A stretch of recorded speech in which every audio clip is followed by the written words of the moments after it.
Bismillahirrahmanirrahim. Assalamualaikum warahmatullahi wabarakatuh. Innal hamdalillah nahmaduhu wa nasta'inu wa nastaghfiruh wa na'udzu billahi min syururi anfusina wa min sayyiati a'malina.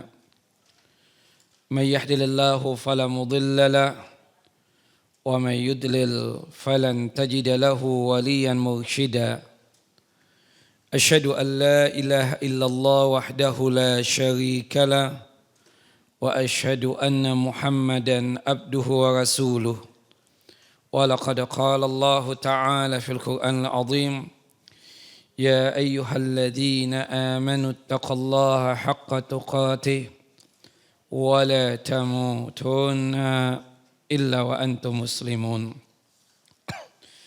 وبعد رب اشرح لي صدري ويسر لي أمري واحلل عقدة من لساني يفقهوا قولي اللهم انفعنا بما علمتنا وعلمنا ما ينفعنا وزدنا علما اللهم إنا نعوذ بك من زوال نعمتك وفجأة نقمتك وتحول عافيتك وجميع سخطك اللهم إنا نعوذ بك من جهد البلاء ودرك الشقاء وسوء القضاء والشماتة الأعداء اللهم إنا نعوذ بك من عذاب جهنم ومن عذاب القبر ومن فتنة المحيا والممات ومن شر فتنة المسيح الدجال.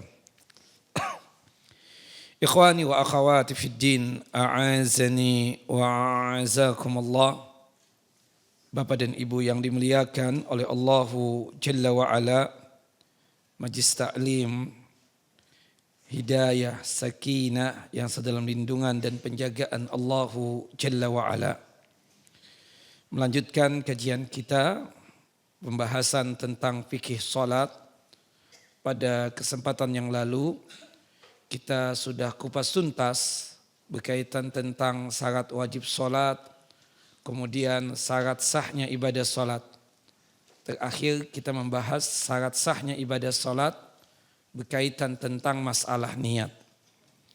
Dan perlu dipahami ya Bapak dan Ibu yang dimuliakan oleh Allahu Jalla wa Ala, syarat wajib itu ya syarat yang dimana menjadi kewajiban atas manusia yang ingin mengerjakan ibadah salat. Artinya ini lebih condong kepada perbuatan-perbuatan sebelum melaksanakan ibadah salat. Sedangkan syarat sahnya ibadah salat itu adalah syarat wajib sudah terlaksanakan, kemudian dia wajib untuk melaksanakan ibadah salat. Tapi tentunya ya syarat sahnya itu harus terlaksanakan.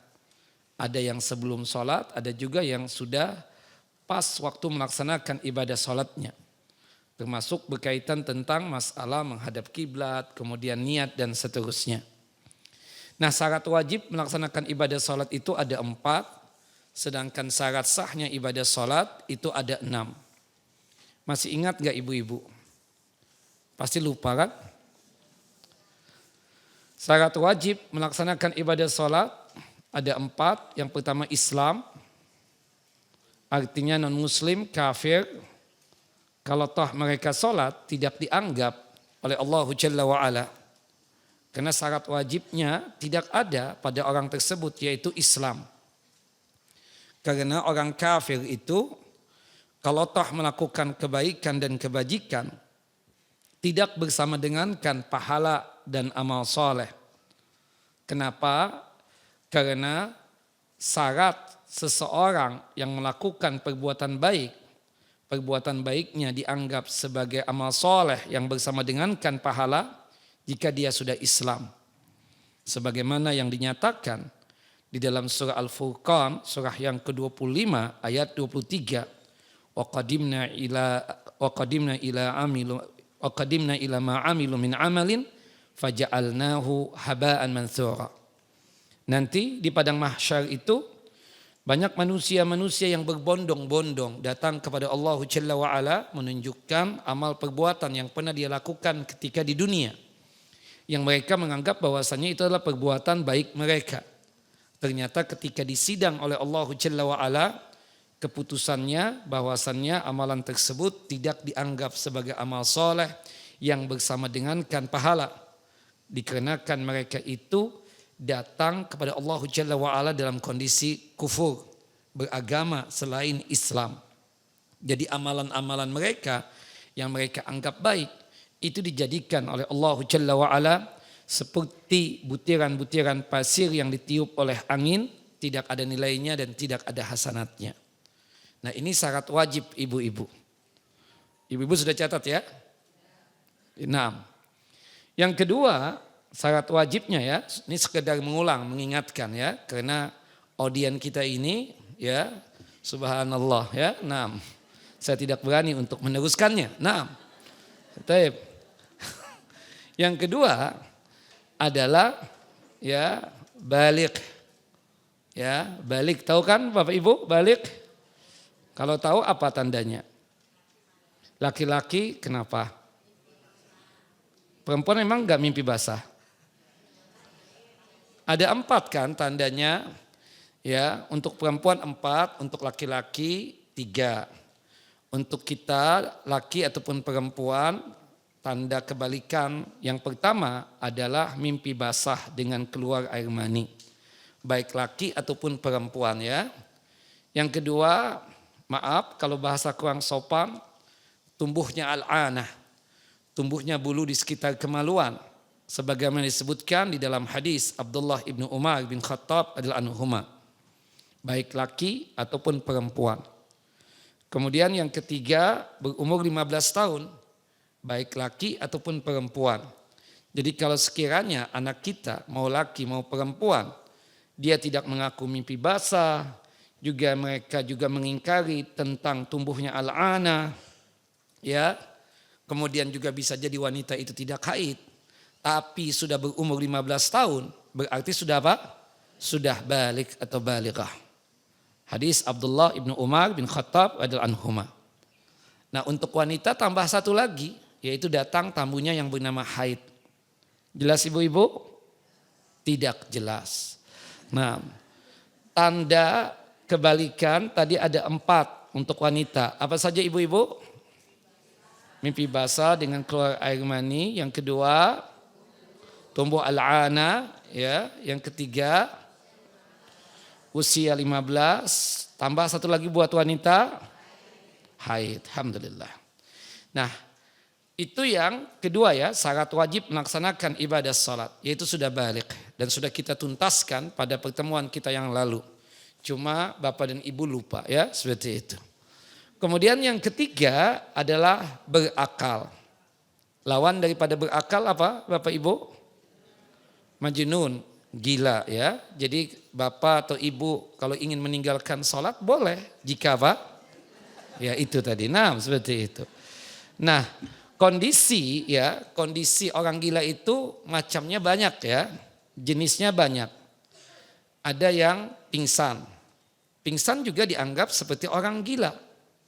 Nah, hilang akal, zawalul akal ya. Makanya ketika dia tersebut pingsan di pagi hari misalnya, baik itu disengaja dipingsankan ataupun pingsan yang alami, kemudian bangun-bangun jam 10 malam misalnya, maka apakah wajib dia untuk mengqadha salat yang zuhur, asar dan maghrib? Tidak ada kewajiban. Kenapa? Ketika dia pingsan itu statusnya apa? Seperti orang gila, sabihun bil majnun. Jelas ya? Jadi yang dia wajib laksanakan ya berkaitan dengan sholat yang sudah dia sadar dan siuman dari pingsannya. Itu pingsan, apalagi koma. Koma misalnya ya, komanya 3 atau sampai sepekan. Subhanallah, Allah Jalla wa'ala berikan lagi kehidupan buat dia. Nah selama dia koma sepekan tadi, kemudian dia sudah sadar dari komanya ya, apakah dia wajib untuk mengqadha salat ibu-ibu? Tidak. Kenapa ibu? Kenapa? Karena ketika dia koma tersebut dianggapnya apa? Hilang akal. Lebih tegas lagi Ibu? Ya itu tadi. Nah wallahu a'lam. Dianggapnya ya, bukan gila, dianggapnya seperti orang gila atau majnun, hilang akal. Jelas? Nah termasuk juga ya yang sejenis dengan orang yang majnun atau gila ya atau hilang akal adalah orang yang on and off, kadang on, kadang off. Jelas ya Bu? Siapa mereka? Pikun. Apa? Pikun. Terutama yang punya penyakit apa? Alzheimer ya, seperti itu. Kemudian termasuk juga orang yang dianggap sabihun bil majnun sama seperti orang gila adalah syaribul khamar. Orang yang negak khamar hingga mabuk. Ya. Mabuk di sini bukan berarti mabuk ya perjalanan ya, mabuk minum khamar. Ya, apapun yang dia minum dari pil koplo, ekstasi, wine dan seterusnya ya. Nah makanya orang mabuk itu dosanya 2 kali. Dosa dikenakan dia mabuk, dosa dikenakan dia meninggalkan sholat. Jelas ibu-ibu? Nah itu syarat wajib yang ketiga ya, yaitu berakal. Yang terakhir untuk wanita suci daripada haid dan nifas. Nah artinya kalau syarat wajibnya ini tidak ada Bu, maka tidak ada kewajiban melaksanakan ibadah sholat. Seperti seorang perempuan haid dan nifas. Kalau toh dia memaksakan diri untuk sholat, tidak dianggap oleh Allahu Jalla wa'ala. Karena perempuan haid dan nifas tidak boleh apa? Melaksanakan ibadah sholat. Nah ini syarat wajib. Sedangkan syarat sahnya ibadah sholat, jadi sholat itu bisa sah kita katakan. Yang 4 tadi kan syarat wajib melaksanakan ibadah sholat. Jadi 4 syarat ini sebelum melaksanakan sholat wajib ada. Islam, balik, berakal, dan untuk wanita tambah 1 lagi, suci dari haid dan nifas. Artinya pastikan syarat wajib dulu ada, baru setelah itu syarat sahnya ibadah salat. Masih ingat enggak ibu-ibu? Syarat sahnya ibadah salat ada berapa? Alhamdulillah ada 6. Oh tadi saya nyebut ya di awal 6. Yang pertama apa? Suci daripada hadas ya, baik hadas besar ataupun hadas kecil. Hadas besar disucikan dengan cara mandi, hadas kecil disucikan dengan cara berwudu. Jika kita tidak bisa mandi dan tidak bisa berwudu, maka apa? Kita katakan diganti dengan tayamum. Kemudian yang kedua, syarat sahnya ibadah salat suci daripada najis, terutama berkaitan dengan 3 tempat. Badan kita harus suci daripada najis, pakaian kita harus suci daripada najis, dan tempat sholat kita juga harus suci daripada najis. Dan kita sudah kupas tuntas ya tentang hadas dan najis ini. Bukan begitu Bapak Ibu? Benar Ibu-Ibu? Kalau memang benar Ibu, apa definisi najis itu? Cakep. Semoga Ibu dimudahkan lagi oleh Allahu Jalla wa'ala. Nah, meskipun mustahil ya, seperti itu. Dan kita tidak boleh berdoa yang mustahil ya, yang tidak memungkinkan Allah Jalla wa'ala untuk mengijabahkannya. Karena ini sudah sunatullah. Bapak dan Ibu ini menjadi tua Pak, ini sudah menjadi sesuatu ketetapan Allah. Yang Allah Jalla wa'ala sebutkan dalam surah Ghafir, surah ke-40 ayat 67 ya. Jelas ibu-ibu? Nah, ala kulli hal, ya najis itu memang segala sesuatu yang dianggap kotor dan menjijikkan. Oleh siapa?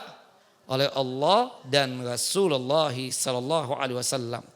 Makanya para ulama sepakat berkaitan dengan yang najis bagi manusia itu yang bagian mana Ibu? Yang proses keluarnya dari kubul dan dubur bagian bawah.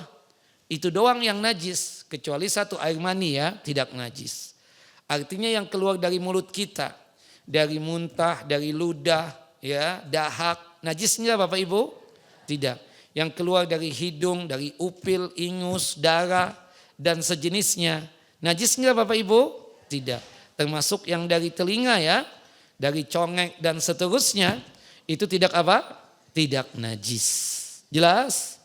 Nah kemudian berkaitan tentang binatang, yang najis itu binatang apa Bu? Kan binatang ada 2, ada yang halal, ada yang haram. Binatang yang halal kotorannya tidak najis. Kotoran ayam tidak najis, kotoran itik atau bebek tidak najis, kotoran angsa tidak najis, kotoran kambing, kotoran sapi, kotoran onta tidak najis. Jelas ibu-ibu? Sedangkan yang najis itu adalah kotoran binatang yang haram dimakan dagingnya. Ya, kotoran kucing najis, kotoran harimau najis, kotoran gajah najis. Kecuali binatang-binatang yang haram yang tidak ada darahnya. Contohnya apa? Cecak. Apalagi contohnya? Kecoa. Apalagi contohnya? Semut, serangga, lalat. Ya kan? Lalat itu tidak ada apa? Tidak ada darahnya. Lalat haram dimakan. Jelas ya? Lalat haram dimakan. Kotorannya tersebut tidak najis. Artinya kalau misalnya lalat itu mengkerumunin ya berkumpul di suatu kue misalnya ya. Kemudian kue itu, makanan itu masih boleh dimakan enggak? Mas, boleh enggak Bu? Boleh, karena kotorannya itu apa? Tidak najis ya kan? Artinya berkerumun dia di minuman kita, di makanan kita. Kemudian kita usir dia, kemudian kita makan tuh makanan misalnya. Seperti semut lah, disemutin makanan. Disemutin makanan atau juga bisa jadi ya minuman disemutin. Boleh enggak makanannya kita makan? Boleh enggak minumannya kita minum? Boleh. Tapi itu makanan dan minum tolong jangan dikasihkan ke ustadz. Itu saja sih harapannya ya. Seperti itu nam. Meskipun halal ya masih boleh, tapi kan subhanallah kita melihat itu sudah dikerumunin oleh semut, oleh serangga, bisa jadi oleh lalat dan seterusnya. Wallahu a'lam bishawab. Jelas ibu-ibu? Yang terakhir jelas ya? Nah. Kemudian selanjutnya ya yang ketiga syarat sahnya ibadah salat kita apa? Mengetahui masuknya waktu salat fardu. Zuhur, asar, maghrib, isya, dan subuh. Sebagaimana yang Allah Jalla wa'ala firmankan di dalam surah An-Nisa, surah yang keempat, ya ayat 103, yang dimana Allah Jalla wa'ala berfirman, فَأَقِيمُوا الصَّلَاةَ إِنَّ الصَّلَاةَ كَانَتْ عَلَى الْمُؤْمِنِينَ كِتَابًا مَوْقُوتًا. Dan tegakkanlah salat dan laksanakanlah salat. Sesungguhnya ibadah salat ini baru diwajibkan oleh Allah Jalla wa'ala ketika waktunya telah hadir atau telah tiba. Wallahu a'lam bissawab. Naam. Kemudian yang keempat apa? Menutup aurat ya, menutup aurat. Auratnya laki-laki yang wajib ditutupi dari pusar sampai ke lutut. Sedangkan auratnya wanita yang wajib untuk ditutupi apa? Seluruh tubuh tertutup kecuali apa? Wajah dan kedua telapak tangan. Telapak tangan baik yang putihnya ataupun yang hitamnya ya ibu-ibu bukan apa? Bukan aurat, kita katakan bukan aurat. Nah, kemudian wajah ya termasuk dagu ini, dagunya wanita ini kan bagian wajah. Berarti bukan aurat juga. Kalau suara wanita aurat bukan Bu?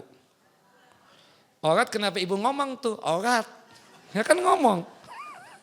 Ya kan kita laki-laki bukan mahram, bukan mantu, bukan anak, bukan cucu. Kenapa ngomong ibu? Bahkan ada yang ketawa ya kan, suara kan? Bu, suara itu bagian wajah bukan? Iya, berarti bukan apa? Bukan aurat ya. Kalau ibu misalnya mengatakan suara aurat, gagu aja ibu ngomong begini ya kan, pakai isyarat aja. Jelas Bu? Atau bertanyanya itu lewat tulisan aja gitu loh. Seperti itu Bu ya. Suara itu bagian wajah. Berarti wajah kan bukan aurat.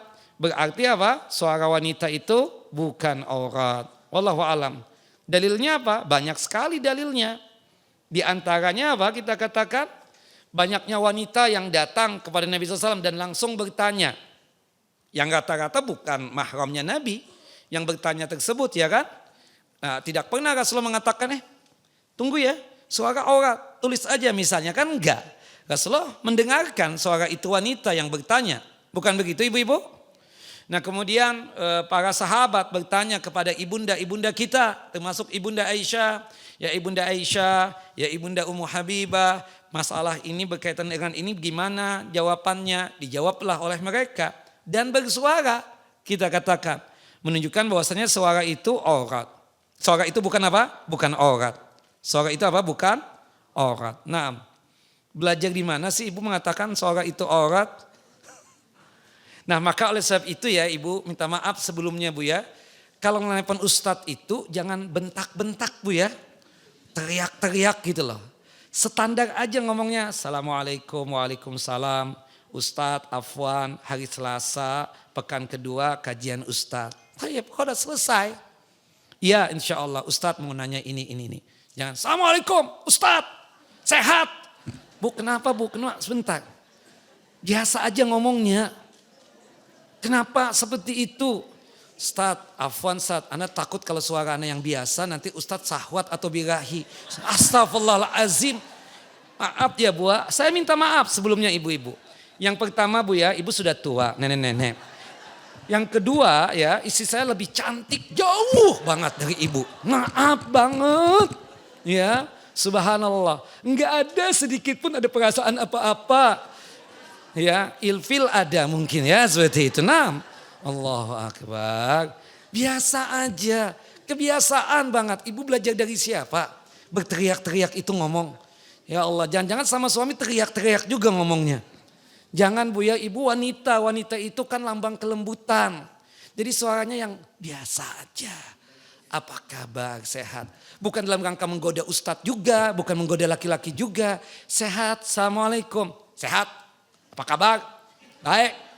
Nah, mau kemana? La haula wala quwata illa billah. Pasti bukan murid saya itu. Pasti itu sudah. Saya pastikan ya. Murid ustadz sebelah itu jelas itu. Nah, wallahu a'lam. Jelas ibu-ibu? Nah, jelas itu kan suara. Kalau ibu mengatakan aurat, ngapain ngomong? Jelas. Iya kan seperti itu. Wallahu a'lam bishawab. Suara bukan aurat. Sekali lagi ya Bu ya. Jangan sampai salah paham nih. Yang terdahulu sudah banyak salah nih ibu-ibu ini ya kan. Subhanallah. Sekarang dipertegas. Nih jangan sampai salah lagi, malu-maluin saya dong Bu. Subhanallah. Aku muridnya si Azhar. Ya. Tapi ibu mengatakan ini Azhar gak pernah mengatakan begitu. Berarti apa? Maluin itu ustadz. Ya kan seperti itu. Jelas ibu-ibu? Alhamdulillah jelas. Baik. Kemudian yang selanjutnya ya kita katakan. Berkaitan dengan masalah auratnya wanita sangat jelas ya. Seluruh tubuh tertutup kecuali wajah dan kedua telapak tangan. Jelas ya. Jadi wajah itu bukan aurat. Jadi mata bukan aurat. Hidung bukan aurat. Ya, termasuk pipi bukan aurat. Dagu bukan aurat. Makanya ada wanita kan yang pakai hijabnya ke sini kecekik begini.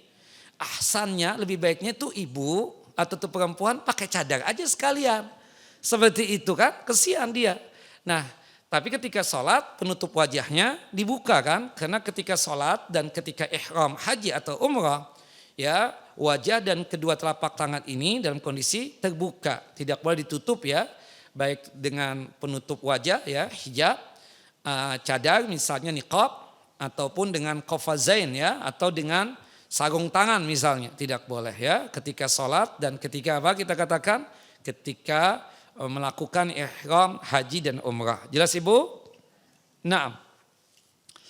Kemudian yang keempat ya atau yang kelima menghadap kiblat.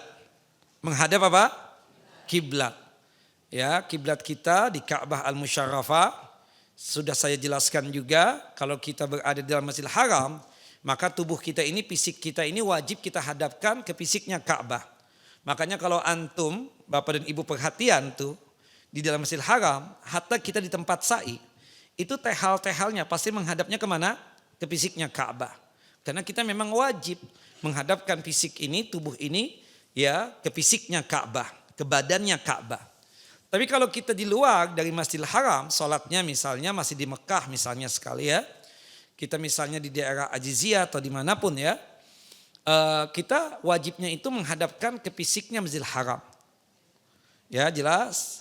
Tapi kalau misalnya kita di luar dari kota suci Mekah, seperti kita di Indonesia ya, ini cuma arah kota suci Mekah saja. Ini cuma apa? Arah kota suci Mekah saja. Tidak exactly fisiknya Ka'bah. Tidak exactly juga fisiknya Masjidil Haram. Jelas ibu? Apa exactly itu ya?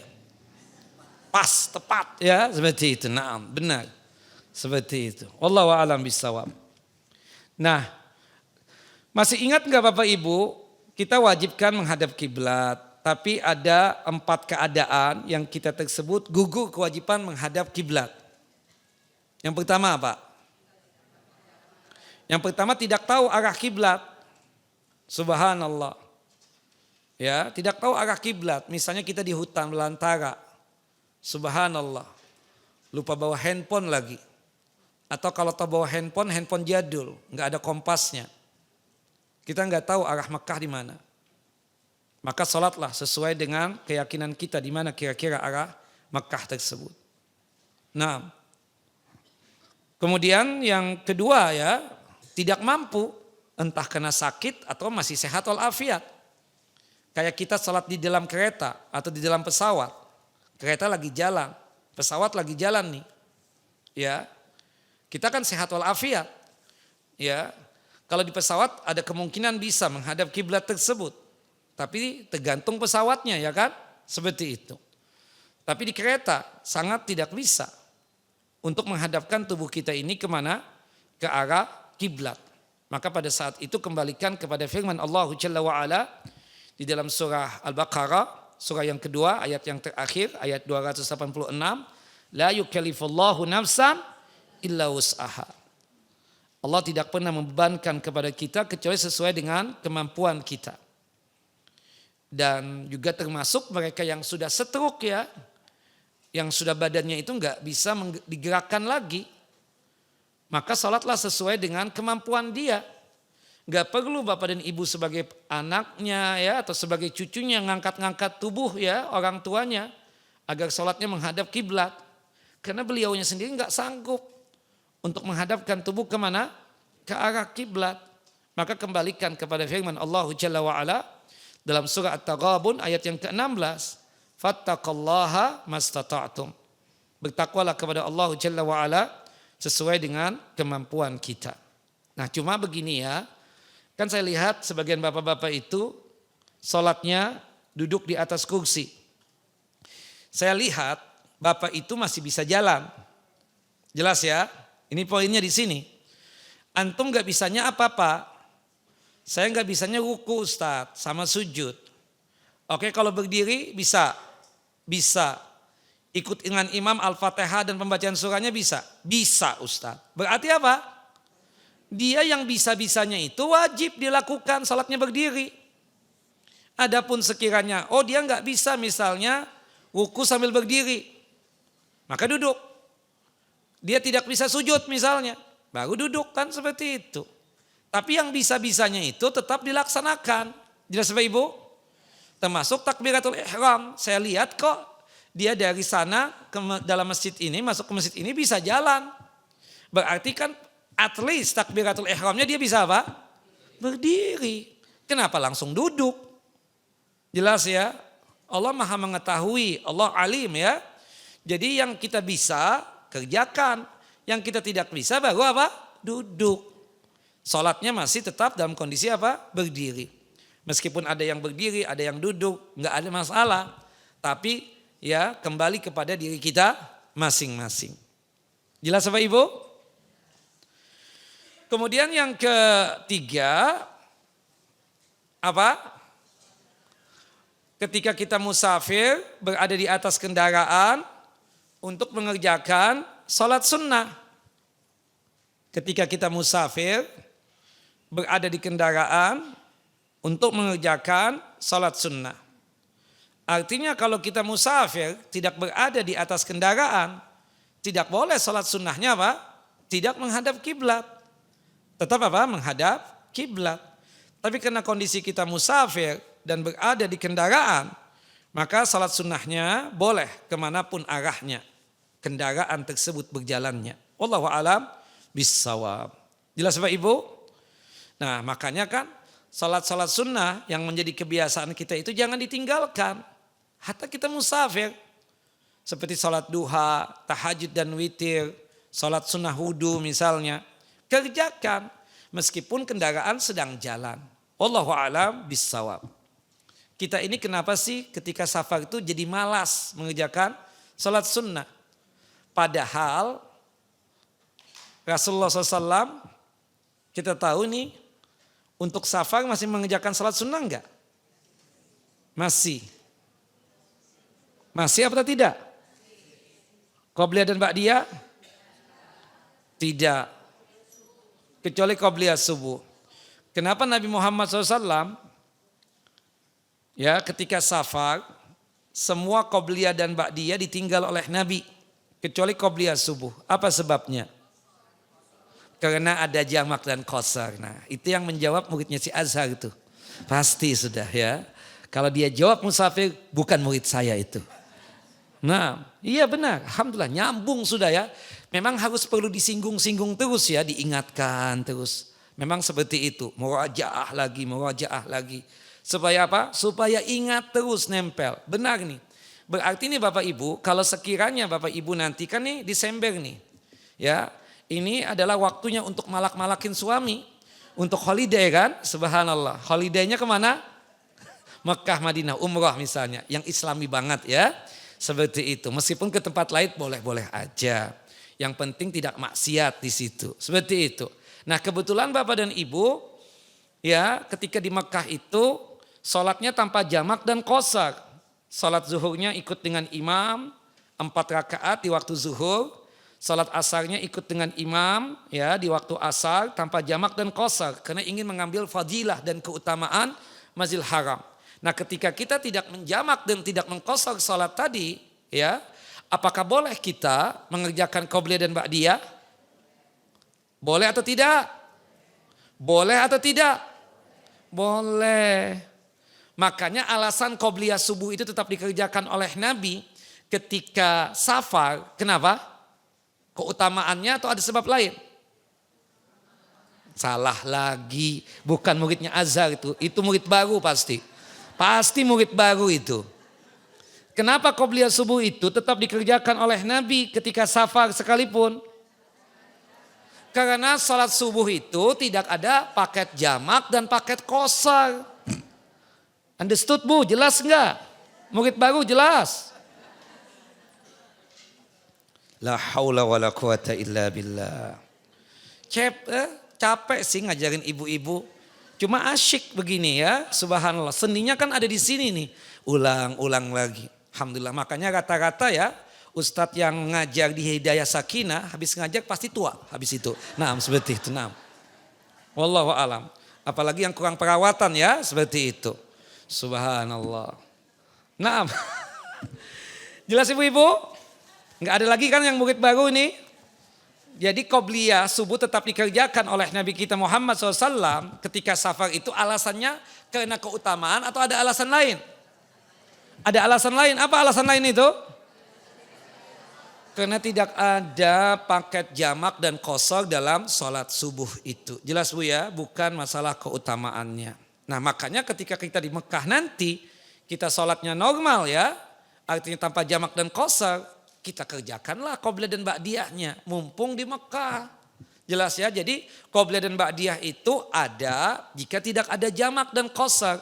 Tapi qobliyah dan ba'diyah tidak ada ketika kita apa? Menjamak dan mengqasar salat. Jelas ibu-ibu? Nah kemudian alasan yang keempat, boleh kita salat tidak menghadap kiblat jika apa? Siddatul khauf, takut yang sangat luar biasa. Kapan takut yang sangat luar biasa itu? Ketika perang. Kata Allah di dalam surah Al-Baqarah ya, surah yang kedua ayat 239 ya. Fa in khiftum farijalan aw rukbana. Apabila kalian takut ya karena kondisi berperang, ya takut dibunuh, takut dianiaya, maka salatlah dalam kondisi berjalan kaki atau berkendaraan. Wallahu a'lam bissawab. Nah yang terakhir yang keenam syarat sahnya ibadah salat itu adalah masalah niat. Yang bulan lalu sudah kita kupas tuntas. Tapi Bapak dan Ibu yang dimuliakan oleh Allah Jalla wa'ala. Kita masuk kepada pembahasan yang membatalkan ibadah salat. Yang pertama yang membatalkan ibadah salat adalah tayakkunul hadasi al-mubtili lil wudu. Ya, yakin hadas yang membatalkan wudu. Yakin berhadas. Jadi ketika sholat nih batal wudu. Berarti kita hadas. Berarti kalau batal wudu batal juga apa? Sholatnya. Jelas Bu? Yakin kita berhadas. Misalnya buang angin. Keciuman banget kok baunya. Misalnya ya. Berarti dia batal apa? Batal wudu. Kalau batal wudu berarti batal apa? Batal sholat. Jadi segala sesuatu yang membatalkan wudu. Berarti itu juga yang membatalkan ibadah sholat. Karena syarat sahnya ibadah sholat itu adalah ada wudu. Kata Nabi kita dalam hadis Abu Hurairah, la salata liman la wudu alahu. Tidak ada sholat bagi dia yang tidak memiliki wudu. Pertanyaannya, bapak-bapak, pembatal wudu itu ada berapa? Allahu Akbar. Banyak murid baru. Ibu-ibu, memang kalau dihitung lupa ya. Ada 5 pembatal wudu itu. Yang pertama, segala sesuatu yang keluar dari kubul dan dubur bagian bawah. Apapun yang keluar dari kubul dan dubur bagian bawah, baik itu buang air kecil, buang air besar, buang angin, keputihan, semua itu pembatal apa? Pembatal wudu. Itu prinsipnya. Nah, menurut sebagian ibu-ibu ya yang sudah tua, itu kalau sujud, Ustadz keluar angin tuh di kubul. Apakah batal wudu? Batal. Apapun yang keluar, yang prosesnya itu melalui depan dan belakang, melalui kubul dan dubur, batal wudu. Jelas bapak-bapak? Ibu-ibu jelas enggak? Jelas. Jadi macamnya banyak kan yang keluar dari kubul dan dubur bagian bawah. Ya, buang air kecil, keputihan, keluar madhi, wadi. Kemudian yang belakang, buang angin, buang air besar, ya keluar darah ambeien misalnya, batal wudu. Jelas? Yang kedua yang membatalkan wudu, lupa Bu apa gimana? Belum dibahas. Sudah dibahas sama Ustadz yang dulu. Saya mengingatkan doang, yang ibu nggak mau kan takut dites sama saya katanya. Ingat nggak? An-naumul amik. Atau an-naumul mustagrik, tidur nyenyak, tidur pulas, batal wudu. Hafalkan dan ditulis Bu ya, hafalkan dulu Bu, baru ditulis. Tidur nyenyak, tidur pulas. Kalau tidur ringan nih, seperti kan sekarang enak banget nih hawa untuk tidur ya. Subhanallah ya. Ini subhanallah salah satu alasan pakai ditutup begini kayaknya ingin tidur. Mana seperti itu. Nah kalau sekiranya tertidurnya pulas nggak sadar ya itu batal wudu. Tapi kalau tidur ringan tidak. Tidur ringan itu contohnya begini. Ya tidur ayam namanya ya. Seperti itu. Ketika kita misalnya memegang pena ya seperti itu. Nah kita ngantuk-ngantuk nih. Kemudian jatuh pena. Kita sadar pena kita jatuh. Berarti itu tidur ringan apa tidur pulas? Ringan. Berarti batal wudu tidak? Tidak batal wudu. Tapi kalau sekiranya kita pegang pena, ngantuk banget. Pena jatuh, kita malah nikmat lagi tidurnya. Pulas apa ringan? Pulas. Berarti batal wudu tidak? Batal wudu. Karena kalau tidur pulas itu tidak sadarkan diri lagi. Ya, jangan-jangan ada sesuatu yang keluar dari lubang duburnya. Makanya kata Nabi kita Muhammad sallallahu alaihi wasallam, ya, al-ainu wa ka'as-sah. Kedua mata ini penjaga lubang dubur kita. Faman nama falyatawadda. Barang siapa yang tertidur lelap, maka hendaknya dan wajibnya apa? Berwudu. Nah, ketika khutbah Jumat ya, Allahu Akbar. Si khotib ini lembut banget ngomongnya. Ya, innal hamdalillah nahmaduhu wa nasta'inuhu wa nastaghfiruh. Apalagi hawanya seperti ini. Sepoi-sepoi banget gitu lah. Allahu Akbar. Tunduk sudah tuh mulai. Ya, kalau khatibnya mengangkat suara, kita begini lagi. Kemudian menurun lagi. Begini lagi. Itu tidur pulas apa tidur ringan? Ringan. Batal wudu tidak? Tidak. Tapi kalau misalnya sudah selesai khutbah, Pak. Sudah selesai khutbahnya Pak. Iqamah aja nggak dengar. Tidur pulas apa tidur ringan? Pulas. Batal wudhu enggak? Batal wudhu. Jangan sok masih ada wudhu. Antum tidur pulas sampai dibangunkan. Kalau anak enggak baik sama antum, anak biarkan saja sampai sholat selesai. Bukan begitu? Nah, seperti ibu-ibu misalnya, pas sudah kajian jam 11 selesai. Ukhti. Ada apa? Ustadznya udah pulang. Tidur pulas apa tidur ringan? Tidur pulas. Jelas Ibu? Nah ya. Tapi saya yakin hidayah sakinah ini gak ada yang tidur pulas. Gak ada. Kenapa? Kenapa ibu-ibu? Saya bilang begitu. Kenapa ya ibu-ibu yang ada di hidayah sakinah ini tidak ada yang tidur pulas? Enggak. Karena ibu sudah tua. Karena kalau sudah tua itu porsi tidur menurut umi saya ya berkurang. Iya kan seperti itu. Jadi nikmatnya sudah mulai berkurang. Bukan begitu ibu-ibu? Ya akuin aja lah ya. Subhanallah. Umi saya nggak mungkin bohong ya. Subhanallah. Wallahu a'lam bissawab. Jelas tapi itu nikmat lagi ya. Wallahu a'lam. Kemudian yang ketiga hilang akal. Batal wudhu. Hilang akal itu diantaranya pingsan. Kemudian kita katakan ya orang yang on and off tadi itu ya. Pikun maksudnya itu batal wudhu. Apalagi kita katakan orang mabuk. Batal wudhunya itu. Orang mabuk itu hilang akal. Dia nggak ngerti itu yang dia omongkan aja nggak ngerti. Kita tahu nih orang pendiam. Kok ngoceh begini nih. Jangan-jangan lagi ngeplay nih. Kan seperti itu. Atau misalnya semangat banget. Bayangkan 2 hari atau 3 malam gak tidur-tidur. Aduh subhanallah lagi makai kayaknya nih si Fulan nih. Gak tidur-tidur. Curiga kita lah. Orang semuskilah apapun yang dia miliki. Masalah besar apapun yang dia miliki. Kan namanya pikiran. Kemudian hati ya. Itu kan pasti capek. Ngantuknya hadir tidur. Tapi nih matanya. Subhanallah. Ya, atau kuat banget tenaganya. Dari pagi sampai pagi lagi tetap aja bergerak tubuhnya. Berarti apa? Oh ada sesuatu ini. Jelas Bu? Nah dia nggak sadar dirinya begitu itu. Nggak sadar ketika sudah sadar tuh tahu-tahu kakinya membesar kayak gajah. Seperti itu. Karena dia tidak sadar itu. Gempol aja ujung-ujungnya.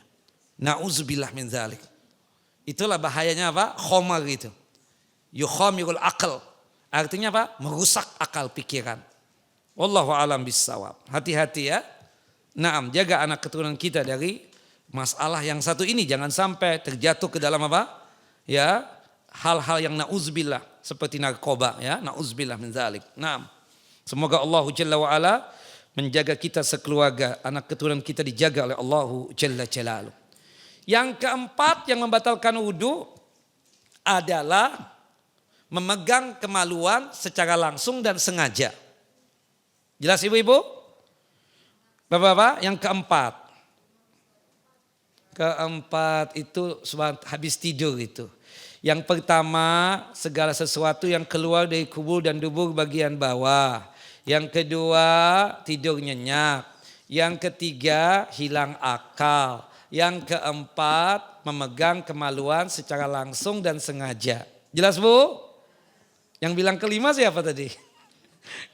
Kecatatannya kebanyakan tuh. Makanya saya bilang pahami dulu baru mencatat ya. Kan pembatal wudhu cuma 5. Pembatal wudhu cuma apa? 5. Sekali lagi saya ulangi. Yang pertama segala sesuatu yang keluar dari kubur bagian bawah. Kubur dan dubur bagian bawah. Yang kedua tidur nyenyak. Yang ketiga apa Bu? Hilang akal. Macamnya banyak tadi kan. Yang keempat, sekarang yang keempat. Memegang kemaluan secara langsung dan sengaja. Jelas ya? Memegang kemaluan secara langsung dan sengaja. Maaf nih.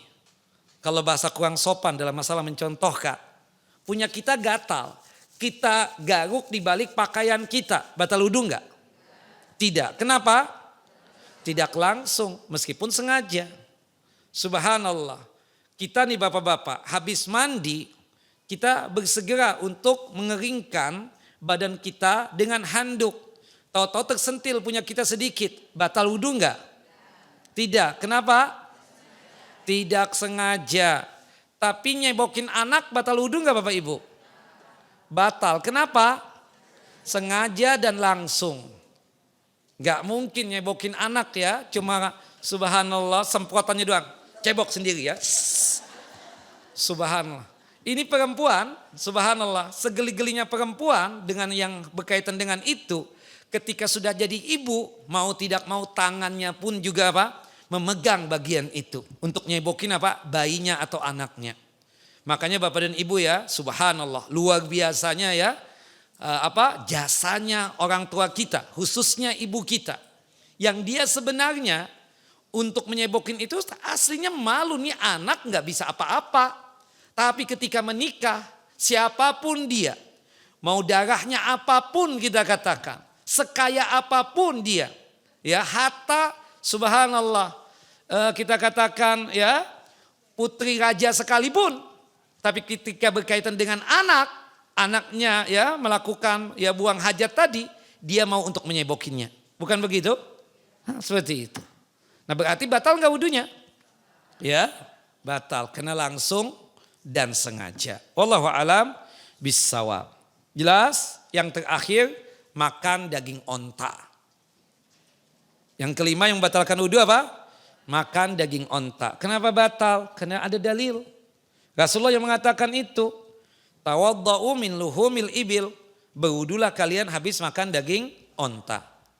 Tapi kalau daging yang lainnya, daging ayam, daging bebek, angsa, ya sapi, kerbau, ya jerapah, kuda, ya batal wudu enggak? Tidak. Cuma kalau orang-orang dulu ya bilang, apalagi yang tahu ya kalau sudah tua itu kan giginya agak merenggang sedikit. Itu jangan-jangan bekas ya daging ya menempel masih. Nah syaitan yang bernama khinzib ini datang menggoda kita kan. Padahal cuma secuil tuh ada di gigi kita. Enak banget kayaknya, diteguk secara sengaja, batal enggak? Batal wudunya apa batal salatnya? Batal salatnya, wudunya batal enggak? Tidak, salatnya yang batal. Karena makan secara sengaja ketika salat. Jelas ya, wudunya tidak batal. Makanya bagi mereka yang maaf ya, masih menempel tuh ya daging biasanya seperti itu, maka dianjurkan untuk apa? Berkumur-kumur. Dan memang sunnahnya lagi berwudu lagi, sunnah tapi bukan wajib. Karena yang membatalkan wudu kita itu cuma sebatas makan daging onta. Kalau minum susu onta batal wudu enggak? Tidak, karena tidak ada dalil yang menjelaskan itu. Yang jelas bahwasannya yang membatalkan wudu itu cuma ada 5 ini saja ya. Yang pertama apa ya Bapak Ibu? Segala sesuatu yang keluar dari kubul dan tubuh bagian bawah. Kalau muntah batal wudu enggak? Tidak. Mimisan, keluar darah di hidung? Tidak. Yang kedua batal wudu apa Bapak Ibu? Tidur pulas atau tidur nyenyak. Yang ketiga hilang akal, macamnya banyak tadi ya. Yang keempat memegang kemaluan secara langsung dan sengaja. Man massa farjahu falyatawadda. Man massa zakarahu falyatawadda. Yang kelima batal wudu? Makan daging onta. Cuma 5 ini saja. Cipika-cipiki dengan istrinya atau dengan suaminya batal wudu enggak? Tidak. Cipika-cipiki dengan suami orang batal wudu enggak? Selaman dengan suami orang batal wudu enggak ibu-ibu? Batalnya tidak. Tapi dosa besarnya iya. Jelas ya? Batal wudunya tidak. Tapi dosa besarnya iya. Kalau batal wudu Bu, ya salam. Setiap kali tawaf kita batal terus tuh. Lagi ramai-ramainya itu kan kadang tersentuh. Sengaja atau bisa jadi ya modus di situ. Misalnya ibu-ibu nih terlepas dari tangan suaminya. Tahu-tahu di depannya ada orang Masya Allah handsome banget gitu loh ya. Putih bersih tinggi semampai. Tahu-tahu memeluk dari belakang. Orang nengok. Hah, I'm sorry, I'm seeing my husband. Batal wudhu enggak? Tidak batal wudhu, tapi dosa besar iya Bu ya. Jangan bedalah, ini kulitnya putih suami itu kan, ya Allah. Wallahu a'lam bissawab. Jelas Ibu? Naam ya. Ya artinya kita katakan ya batal wudhunya tidak, tapi bersentuhan secara sengaja dengan lawan jenis kita, entah selaman atau cipika-cipiki, dosa besarnya iya. Jelas ya? Nah itu kan disebutkan ya di dalam kitab Al-Kabair. Ya, Al-Hafidz Az-Zahabi rahimahullah rahmatan wasi'ah. Jelas Bu? Sudah hatam kan Al-Kabair Bu? Oh belum. Taib, itu yang pertama ya. Yang membatalkan wudhu. Ya, atau maaf, yang membatalkan ibadah salat kita. Yang membatalkan wudhu ada berapa Bu? 5. Yang membatalkan sholat yang pertama ya adalah yakin hadas yang membatalkan wudhu ya. Seperti misalnya yakin buang angin, ya buang kentut maksudnya ya. Seperti itu berarti batal wudhu, berarti batal juga apa? Sholatnya. Kalau kita batal wudhu berarti sholatnya juga apa? Batal. Pertanyaannya Bu, ada orang sholat tanpa wudhu karena lupa. Dia lupa nih, blank, dia pikir ada wudhu. Kemudian dia sholat. Subhanallah jam 2 siang baru dia ingat. Tadi sholat zuhur tanpa wudhu. Sholatnya diulangi enggak? Diulangi. Dia ingatnya pas waktu isya. Bahwasannya ketika zuhur tadi hari ini tanpa wudhu. Diulangi enggak sholatnya? Diulangi. Karena itu berkaitan dengan masalah hadas ya. Wallahu a'lam bissawab. Jelas ibu-ibu? Tapi kalau misalnya tertempel di pakaian kita najis, bekas dikencingi oleh cucunya, ya cucu laki-lakinya, kencing bayi laki-laki yang belum makan apa-apa kecuali ASI ya susu ibunya, itu kan baunya nggak menyengat banget. Si nenek ini lupa, dia salat zuhur pakai pakaian itu yang tertempel atau terkena kencing cucunya tadi itu. Subhanallah pas kajian baru ingat, ini kan pakaian dikencingin si fulan, anak punya cucu.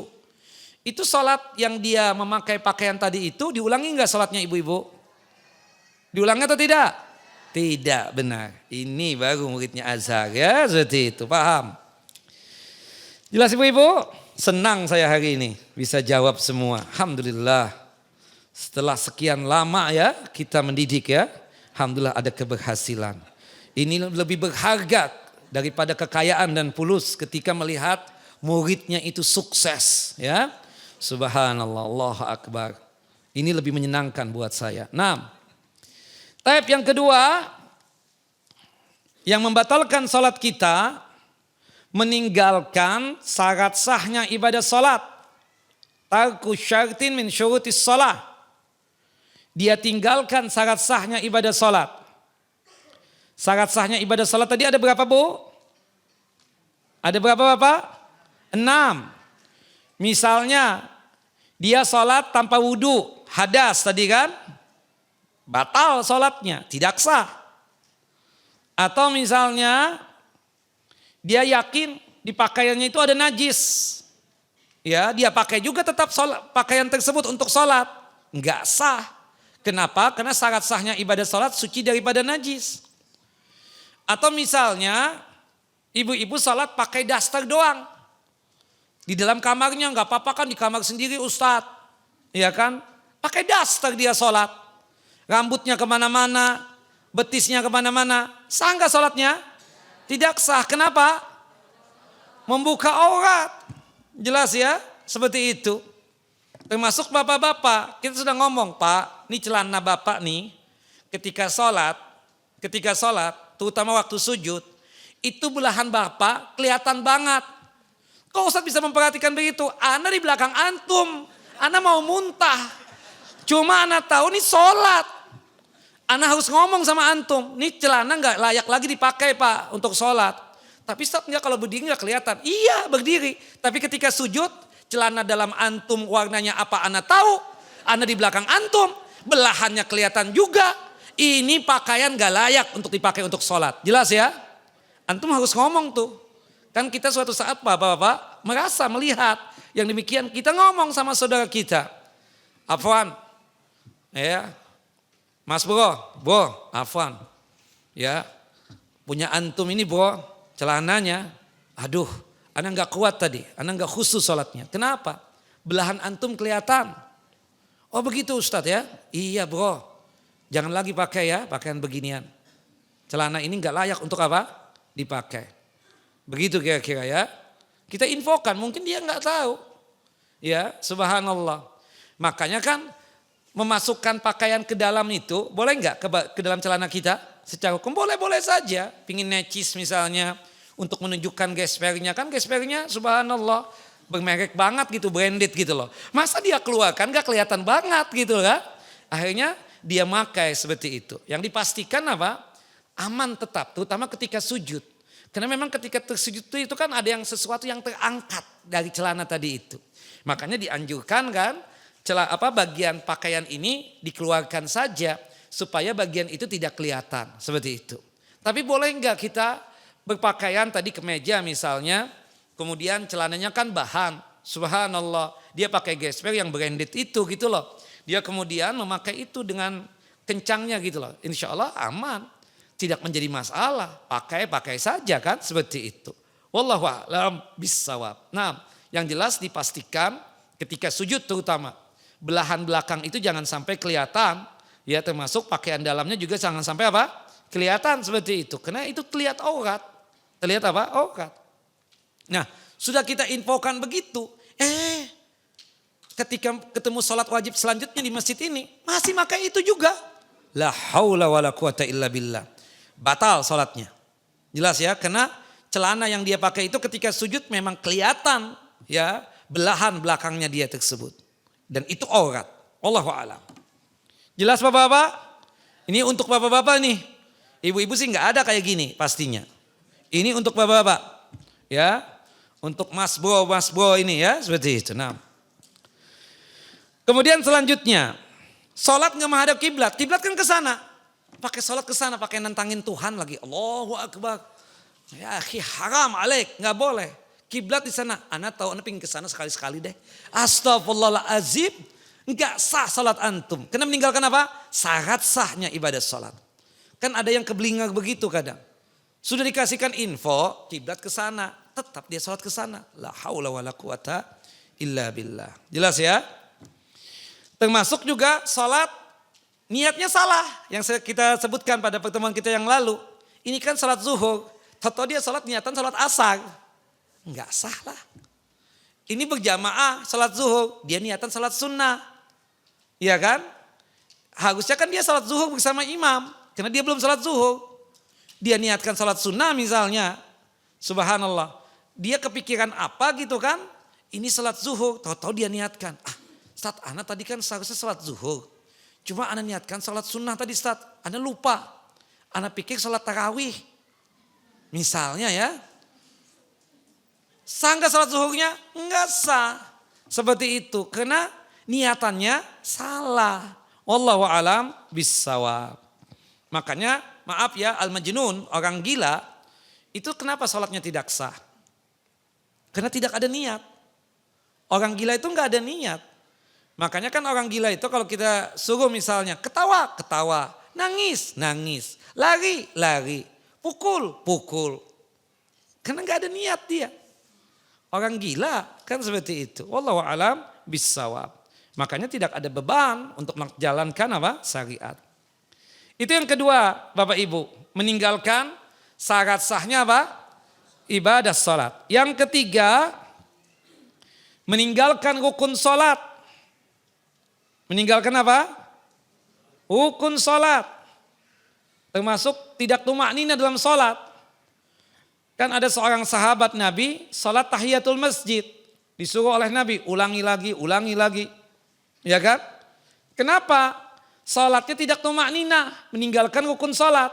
Kita tahu salah satu daripada syarat sahnya ibadah sholat kita. Atau salah satu kita katakan dari sempurnanya ibadah salat kita itu adalah tumaknina. Dan tumaknina itu termasuk rukun salat. Ketika seseorang meninggalkan rukun salat, ya seperti tumaknina ya, berarti sholatnya apa? Tidak sah. Jelas ya? Termasuk misalnya sholat sendirian lagi, tidak baca Al-Fatihah, enggak sah lah. Itu kan termasuk rukun sholat.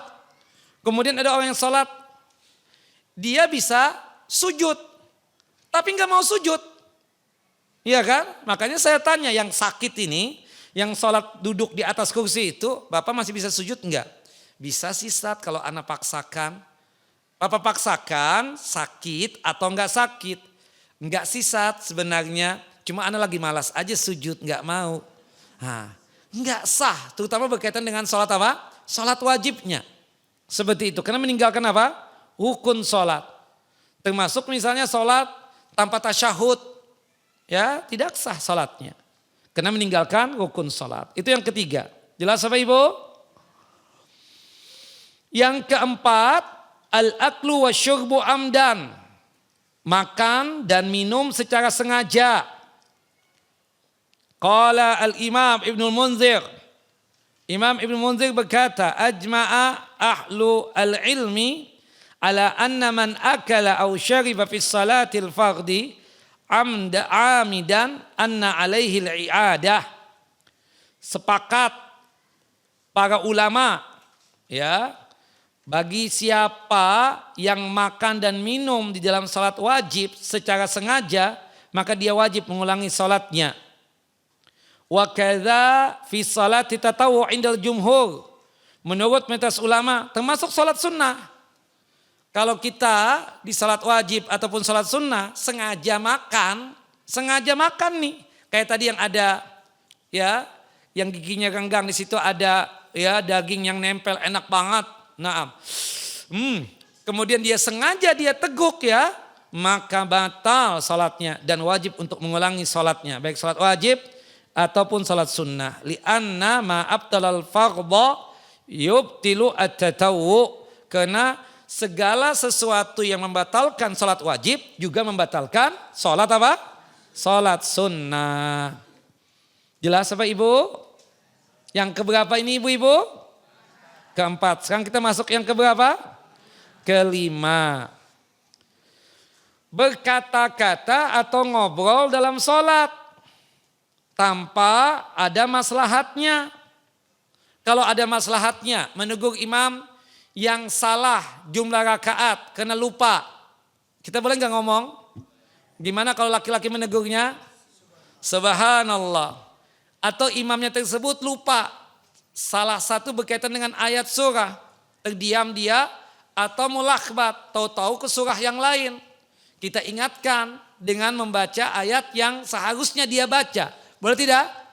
Boleh, tidak mengapa ya yang demikian.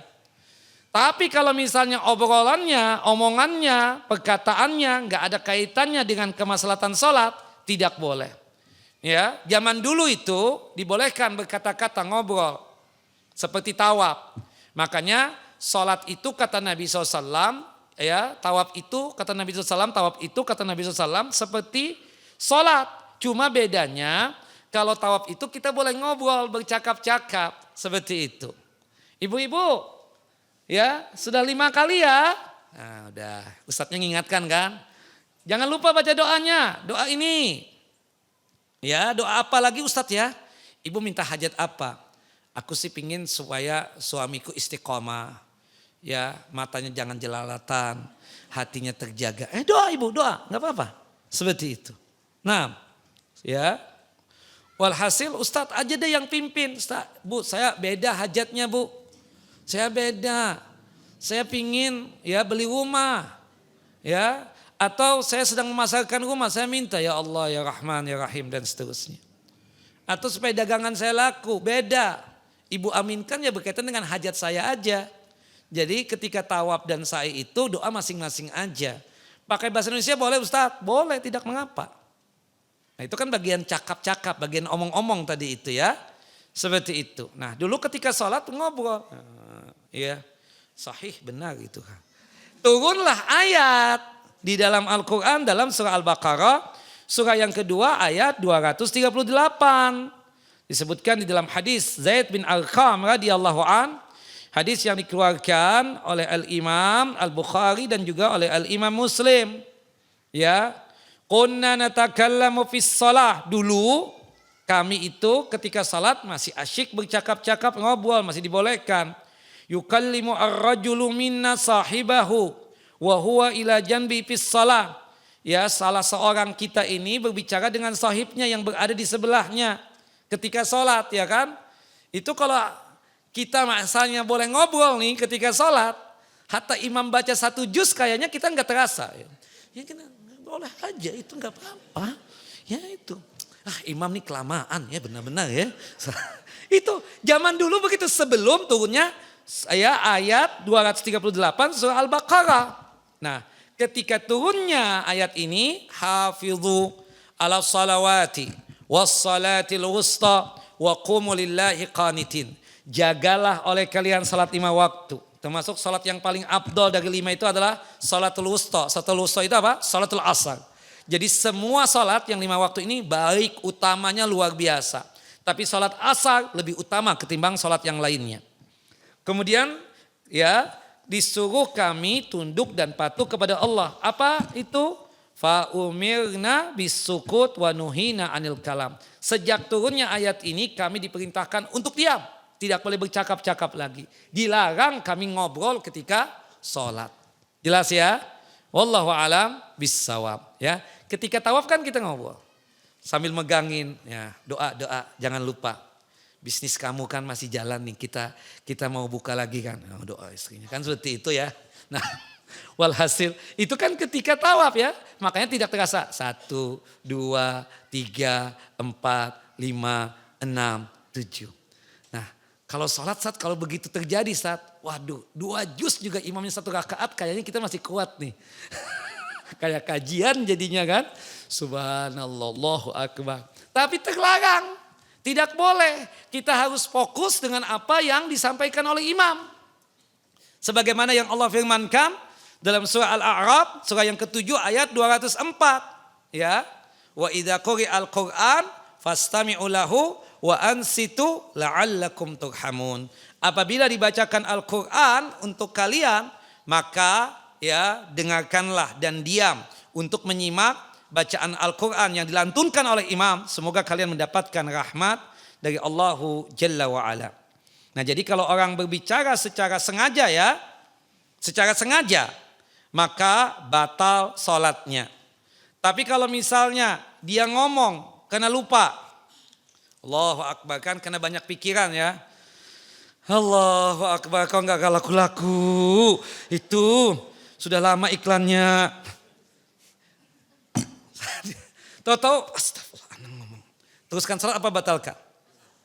Teruskan salat ya. Kena lupa ngomong. Itu kena banyak muskilah, banyak pikiran ya. Subhanallah. Kan kadang ada orang-orang yang maaf ya, subhanallah. Seperti orang yang offset itu, kena banyak masalah dan muskilah, beban banget gitu loh. Akhirnya ngomong sendirian, dan itu ketika sholat. Atau ketika jahil, nih orang maaf baru masuk Islam, mu'allaf. Dia pakai ngomong aja. Imam panjang banget bacanya. Jahil, kita bilang tepuk. Gak boleh. Ya kan? Kita tepuk-tepuk. Subhanallah. Akhirnya kita kasih tahu ini nggak boleh kalau ngomong ketika sholat, nggak boleh. Ya, oh iya nggak boleh ya. Nah, ada kan sahabat namanya Muawiyah bin Hakam. Ya, Muawiyah bin Hakam ini nggak paham bahwasannya mengucapkan ya tashmid ya. Kalau orang bersin itu kita baca apa? Alhamdulillah. Yang mendengar apa? Tashmid ya, yarhamukallah.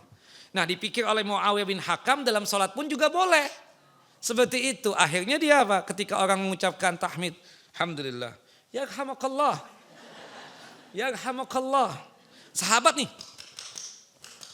Maksudnya diam. Kenapa kalian nih tepuk-tepukan seperti itu? Karena enggak paham. Setelah selesai sholat ditegur oleh Nabi SAW.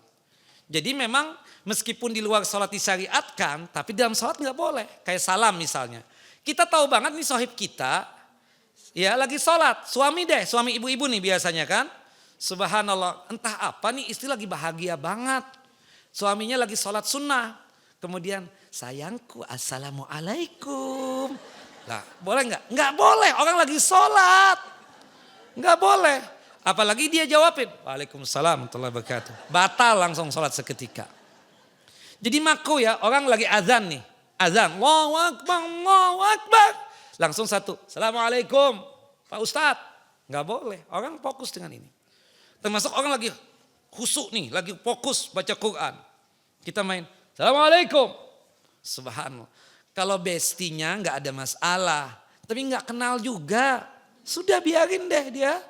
Lagi baca Quran, fokus seperti itu. Jelas ya? Karena mengganggu konsentrasinya dia. Nah termasuk antum nih, Ustadz kan lagi semangat nih kajian. Antum baru masuk nih. Assalamualaikum warahmatullahi wabarakatuh. Waalaikumsalam warahmatullahi wabarakatuh. Seharusnya adabnya itu langsung dia duduk dan salamnya kepada orang yang terdekat saja. Itu sudah mewakili banget Bapak Ibu. Jelas ya? Jangan mengganggu Ustadz. Akhirnya sampai mana kita tadi ya? Gara-gara inti nih. Ya kan begitu Ustadznya akhirnya ngomong nih. Allahu Akbar. Jelas ya? Wallahu a'lam bissawab. Jadi bercakap-cakap kalau lupa. Itu biasanya kalau ada muskilah ya pikiran. Kan ada-ada aja. Tapi kalau kita sholat nih. Ibu misalnya suaminya datang. Kunci di mana ya? Kunci di mana ya? Dia ngomong.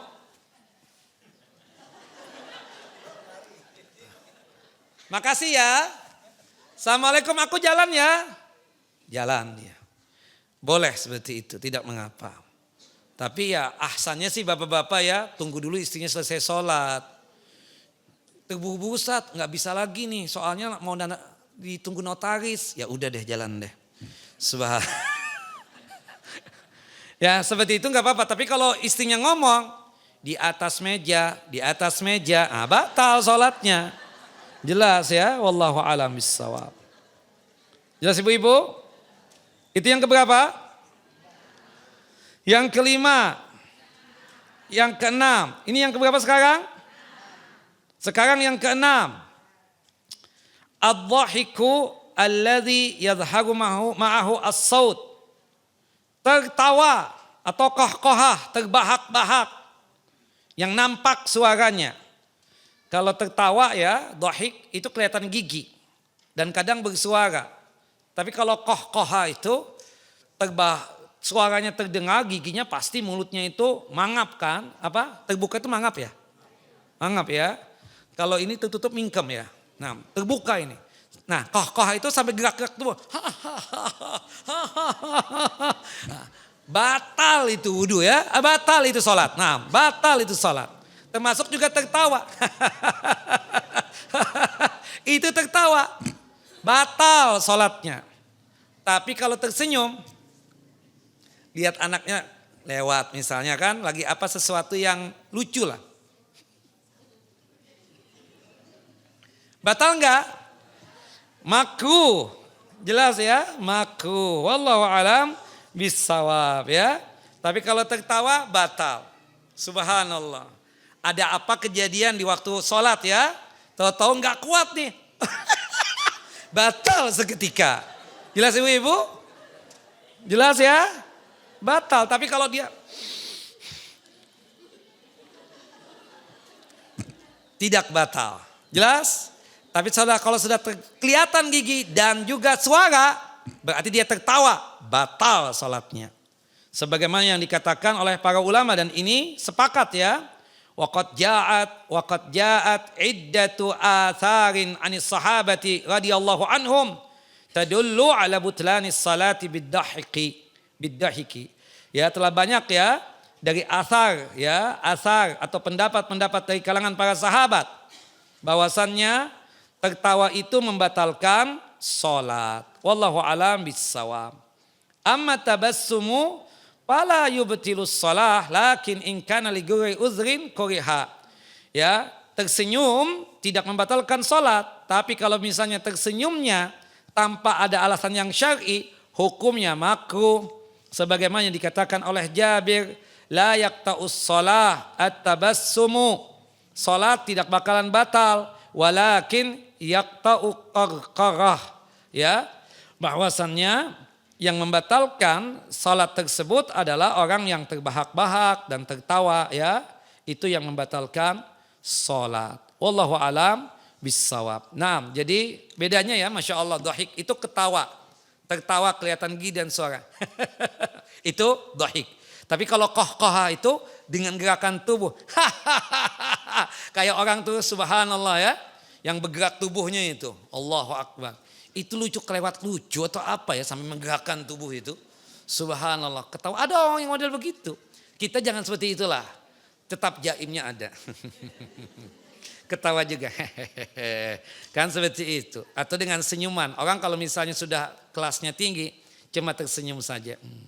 Ya, tapi subhanallah untuk apa? Untuk sekedar melancarkan suasana atau apa, kita kadang bawa dengan tertawa lah seperti itu. Tidak mengapa. Tapi jangan dibawa sholat.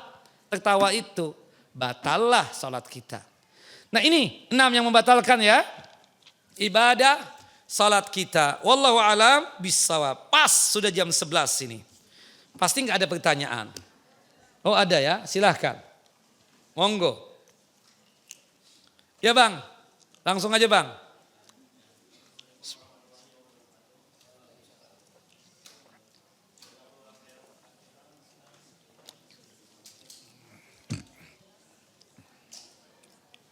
Alhamdulillah, jazakallah khairan katsiran atas ilmu yang sudah disampaikan Ustadz.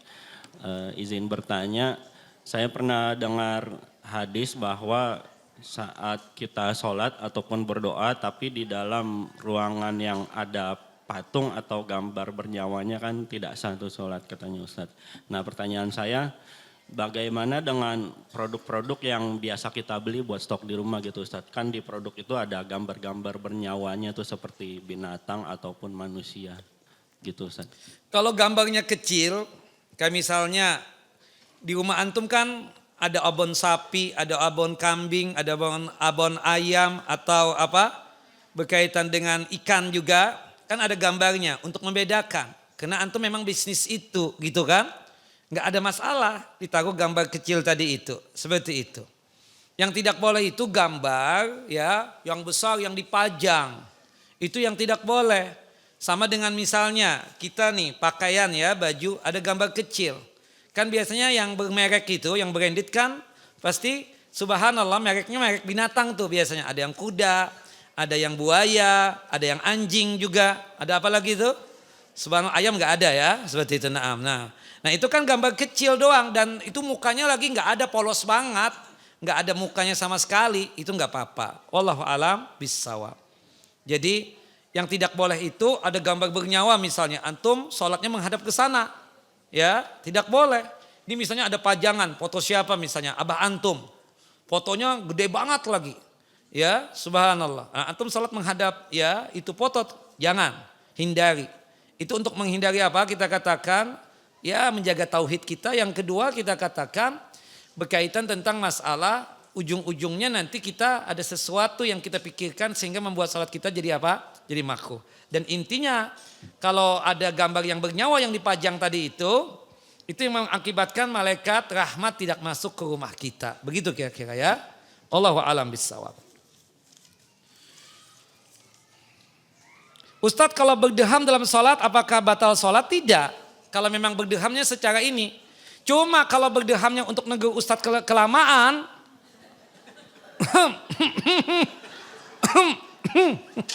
Sengaja banget gitu loh. Nah itu ya makruh ya, berkurang nilai pahalanya. Dia ingin ini Ustadz kelamaan gitu loh, sujudnya, rukunya, akhirnya satu tuh kanan, tuh nyambung tuh tengah sampai yang ke kiri. Pura-pura batuk kadang. Ya, makanya Ustadznya langsung berdoa waktu sujud, semoga batuk beneran, katanya kan begitu. Nah itu nauzubillah ya, jangan. Subhanallah Ustadz menjadi imam, surah yang dibaca pun standar, ruku juga standar. Ya, iktidal juga begitu, sujud juga begitu. Jangan ya, yang jelas berdeham tidak membatalkan sholat.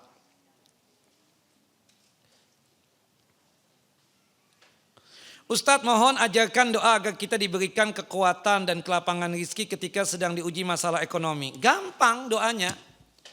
Ya Allah makfini bihalalika an haramika wa aghnini bifadlika amman siwa. Allah makfini bihalalika an haramika. Ya Allah, kayakanlah aku dari rizkimu yang halal sehingga aku tidak mencari rizki yang haram. Dan kayakanlah aku dari karuniamu ya Allah sehingga aku tidak mencari rizki kepada selain engkau.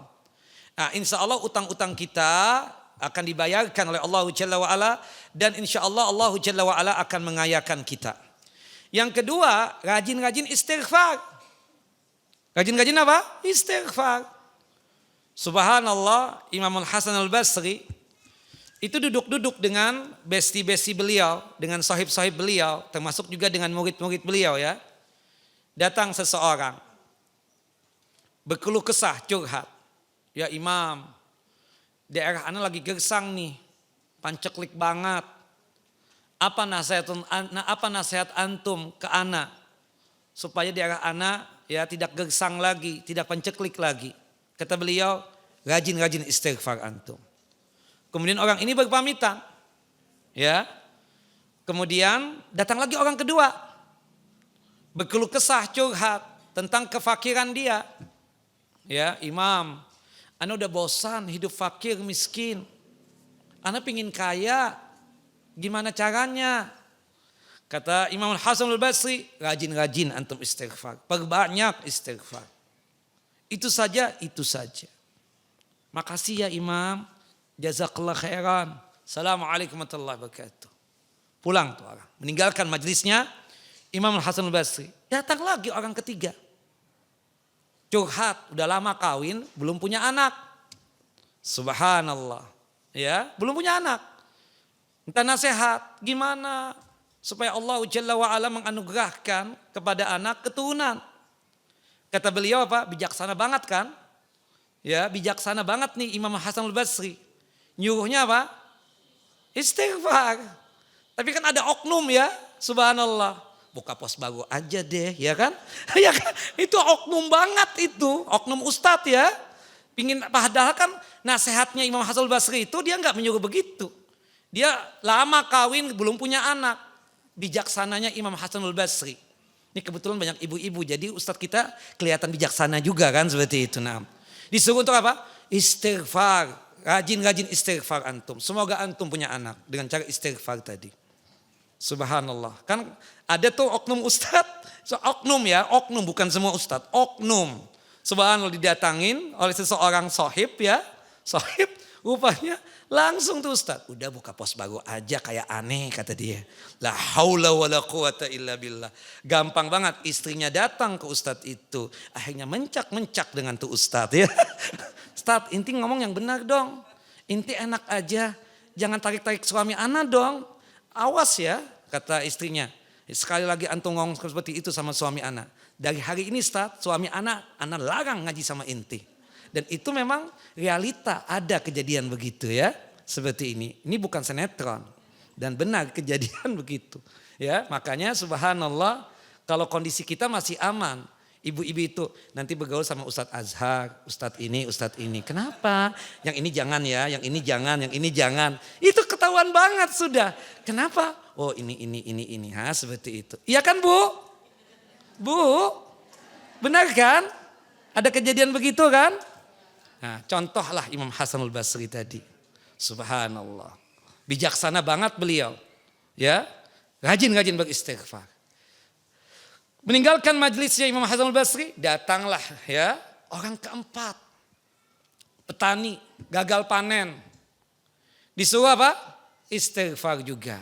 Nah, sahib-sahibnya ini, sesama alim juga ya, itu bertanya kepada Imam Hasan al-Basri, gimana sih antum ini orang punya masalah berbeda. Muskilahnya kan berbeda-beda, ada 4 orang. Kok semua nasihatnya sama, rajin istighfar.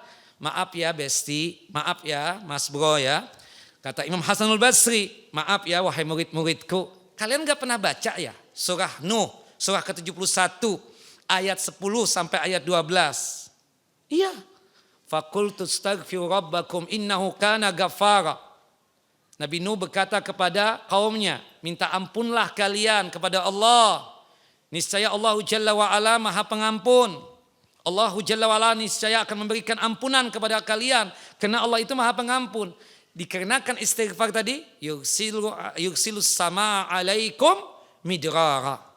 Ya, subhanallah. Dikarenakan istighfar tadi, hujan turun lebat, membasahi tanah yang gersang, yang kering kerontang tadi. Iya kan? Untuk kalian. Itu nasihat untuk siapa? Yang pertama tadi, curhatannya apa? Tanah gersang, pancaklik daerahnya. Dengan sebab istighfar Allah turunkan hujan dari langit dengan derasnya. Yang kedua curhatannya apa tadi? Yang ditanyakan oleh ibu tadi, ekonomi lagi susah. Subhanallah, ya kan? Selain doa tadi, Allah makfini bihalalika an haramika wa aghnini bifadlika aman siwa wa aghnini bifadlika aman siwa, termasuk rajinin istighfar. Sebab istighfar wa yumditkum bi amwalin. Allahu Jalla wa ala akan mengayakan kalian. Kalau bapak dan ibu ingin kaya, rajin-rajin istighfar. Jelas? Termasuk yang susah punya anak tadi, rajin-rajin istighfar. Wa banin, wa yumditkum bi amwalin wa banin. Allah anugerahkan anak. Bukan begitu? Yang terakhir yang gagal panen. Subhanallah. Allahu Jalla wa ala jadikan apa? Kebun-kebunnya subur. Ladang-ladangnya subur. Karena rajin apa? Istighfar. Masalahnya bapak dan ibu ini saya nggak tahu ya. Bukan saya seuzon. Praktek daripada istighfar itu jarang. Sekali-sekali doang. Kalau anak lagi nakal aja. Astagfirullah. Atau ada kejadian apa suaminya gitu. Astagfirullah wahai suamiku ya Allah. Ya kan? Harusnya istighfar itu dirutinkan. Ya setelah sholat itu ada istighfar 3 kali. Zikir pagi ada 100 kali. Zikir petang ada 100 kali. Momen-momen tertentu juga istighfar. Dan sigot istighfar itu ada sekitar 6 ya. Yang paling pendek astagfirullah. Kemudian yang paling panjang sayyidul istighfar. Pertanyaannya Bapak Ibu termasuk yang bertanya ini. Sudahkah membaca sayyidul istighfar hari ini? Belum. Sudah dong. Cuma 5 orang kan? Sudah? Alhamdulillah. Kalau mengaku dia itu di Majelis Hidayah Sakinah. Apalagi yang ikut kajian Selasa yang kedua. Tentunya sudah zikir pagi. Ingat umur ya Bapak Ibu. Sudah tua mau apa lagi? Salah satu kenapa fadilah kenapa kita membaca zikir pagi dan petang? Salah satu fadilahnya apa? Agar kita husnul khatimah meninggalnya diridhai Allah hingga masuk ke dalam jannah dan surganya Allah Jalla wa ala. Termasuk dengan zikir pagi dan petang, insya Allah Allah mudahkan dalam masalah kekayaan dan kepintaran. Jelas ya? Nah yang ketiga kalau ingin kaya juga, baca la haula wa la quwata illa billah 100 kali. Gampang kan? La haula wa la quwata illa billah. Iya, la haula wa la quwata illa billah. Berapa kali? 100 kali. Mudah-mudahan Bapak dan Ibu yang hadir di Majlis Taklim Hidayah Sakinah, terutama di Selasa pekan kedua, dianugerahkan kekayaan oleh Allah Jalla wa ala. Tidak ada yang fakir lagi dan tidak ada yang miskin lagi. Wabil khusus yang hadir di Selasa pekan kedua saja. Nah, seperti itu. Wallahu a'lam. Terakhir pertanyaan. Waduh curhat. Enggak deh. Panjang banget. La haula Bu, jangan curhat sama saya Bu. Subhanallah. Ada yang curhat ibu-ibu pakai cadar. Ternyata istrinya ustadz. Ustadznya ngomong apa adanya. Siangnya apa sorenya diteleponin ustadz itu. Allah saya enggak berani lagi habis itu. La haula wala quwata illa billah. Enggak berani, makanya yang bertanya pakai curhat-curhat, lah enggak berani, takutnya istrinya ustadz ikut kajian juga di sini. Nah,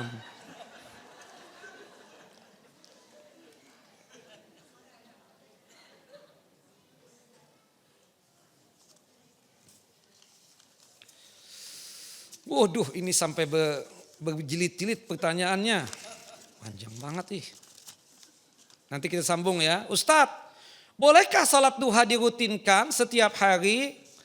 Ada 3 pendapat. Dari 3 pendapat itu pendapat yang boleh artinya sunnah bahkan. Jadi pendapat yang pertama pendapat mayoritas ulama mengatakan bolehnya kita merutinkan salat duha di setiap hari. Ya meskipun dia sudah tahajud dan witir. Ya mereka berdasarkan hadis dari hadis sahabat yang mulia Abu Dzar Al-Ghifari, Jundub bin Junada. Bahwasanya kan di tubuh kita ini ada sekitar 360 persendian. Masing-masing sendi tersebut ya dianjurkan untuk apa? Untuk bersedekah. Untuk mencukupkan agar 360 persendian itu dianggap bersedekah dengan cara apa? Salat duha 2 rakaat. Dari hadis ini menunjukkan bahwasannya bolehnya kita merutinkan salat duha di setiap hari. Tidak hanya sekedar boleh, bahkan sunnah. Ya, karena Rasulullah menyuruhnya. Dan ingat, ucapan lebih kuat daripada perbuatan. Meskipun Rasulullah ya tidak setiap hari mengerjakan salat duha tersebut, tetapi Rasulullah menyuruh kita. Dan itu dikuatkan dalam 3 dalil lagi ya, 3 hadis. Ketika ada 3 orang sahabat yang memiliki 3 wasiat yang sama. Yang pertama, salat tahajud dan witir sebelum tidur. Yang kedua, puasa 3 hari setiap bulan. Kemudian yang ketiga adalah salat duha setiap hari. Siapakah 3 orang sahabat itu? Masih ingat enggak Bapak Ibu? Abu Dzar Al-Ghifari, Abu Hurairah, dan Abu Darda. Ya, Abu Dzar Al-Ghifari, Jundub bin Junada nama aslinya. Abu Hurairah, Abdurrahman bin Sahrin Ad-Dawsi Al-Yamani. Kemudian Abu Darda, Uwaimir bin Zaid radhiyallahu an. Nah 3 orang sahabat ini ya memiliki wasiat yang sama. Kata beliau bertiga, setelah Rasulullah memberikan wasiat itu, setiap malam kami tahajud dan setiap hari kami mengerjakan apa? Salat duha. Dari sini ya menguatkan ya Bapak dan Ibu, bolehnya kita bahkan sunnah ya merutinkan salat duha tersebut. Saya mengakui ada pendapat yang kedua yang tidak boleh merutinkan salat duha. Ya.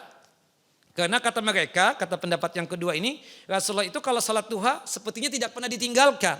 Tapi kalau misalnya beliau tidak salat duha itu seakan-akan enggak pernah melaksanakan tuh salat duha. Itu dalilnya. Pendapat yang kedua ini mengatakan salat duha itu on and off aja, kadang-kadang aja begitulah.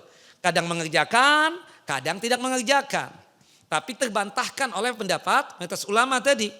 Nah, pendapat yang ketiga adalah ya yang mengatakan kalau sudah tahajud dan witir tidak perlu duha. Salat duha itu disyariatkan kalau kita tidak tahajud dan witir. Wallahu alam, dari 3 pendapat saya lebih condong pada pendapat yang ketiga. Ya, boleh bahkan sunnah kita merutinkan salat duha di setiap hari dengan dalil-dalil yang kita sebutkan tadi itu. Wallahu a'lam bishawab. Ini pertanyaan banyak banget ya. Nanti insya Allah saya kumpulkan saja ini pertanyaan nanti sebelum Ramadan ya. Sebelum Ramadan kita nanti kajiannya menjawab pertanyaan ibu-ibu dan bapak-bapak juga ya. Ini yang jelas ibu-ibu semua ini yang bertanya ini. Nanti insya Allah kita kumpulkan pertanyaan yang banyak ini nanti kita jawab sebelum Ramadan ya. Ramadan tinggal 80 hari lagi ya. Jadi bagi bapak atau ibu yang masih punya utang puasa wajib segera apa? Bayar ya. Seperti itu. Jelas ibu-ibu? Ibu kepala sekolah jelas? Ibu ketua kelas? Wali kelas ya, ibu wali kelas, ketua kelas. Nanti pertanyaan ini kita jawab nanti ya. Sebelum Ramadan ingatkan saya ya. Ingat enggak? Kayaknya enggak setuju nih. Ibu kepala sekolah? Setuju. Ibu wali kelas? Ketua kelas? Murid-murid? Setuju. Nah. Barakallahu fikum. Semoga Bapak dan Ibu selalu dalam lindungan Allah Jalla wa'ala. Sehat walafiat. Dimudahkan dalam masalah rizki dan nikmat. Dipanjangkan umur di dalam ketaatan kepada Allah Jalla wa'ala. Wa sallallahu ala nabiyina Muhammad wa ala ali Muhammad. Kama sallaita ala Ibrahim wa ala ali Ibrahim innaka Hamidun Majid. Allahumma barik ala Muhammad wa ala ali Muhammad kama barakta ala Ibrahim wa ala ali Ibrahim innaka Hamidun Majid. Kita tutup kajian kita dengan masing-masing kita baca doa kafaratul majlis. Subhanakallahumma wa bihamdika asyhadu an la ilaha illa anta astaghfiruka wa atubu ilaik. Assalamualaikum warahmatullahi wabarakatuh.